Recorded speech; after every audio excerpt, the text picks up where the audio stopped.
નથી કે આ મારા ભાઈનો દીકરો છે. ખૂબ લાડે કોડે એને મોટો કર્યો અને નામની તો કાંઈ ખબર નહોતી, પણ વાઘણની સાથે રમતો એટલે એનું નામ પાડ્યું વ્યાઘ્રદેવ.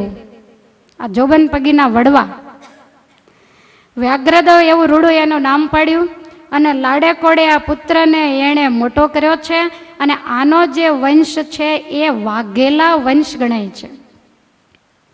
વ્યાઘ્રદેવ મોટા થયા, યુદ્ધ કરી અને વિક્રમ સંવંત 1090ની સાલમાં 700 ગામડાઓની અંદર એણે પોતાનું રાજ સ્થાપ્યું. આવા પોતે મહાબળિયા થયા.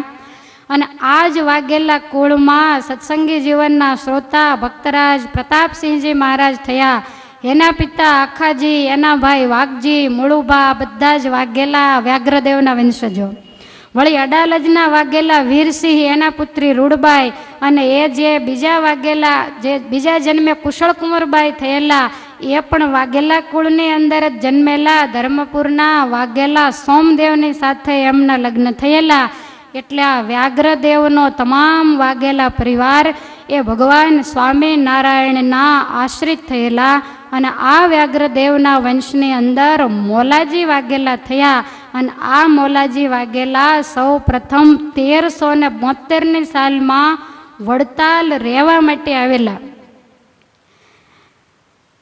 હવે મોલાજીથી આગળનો જે વંશ છે એને આપણે બપોર પછી સાંભળશું. અત્યારે ઘડિયાળનો કાંટો 11:15 આગળ. બોલો સ્વામિનારાયણ ભગવાનની જય. હરિ કૃષ્ણ મહારાજની જય.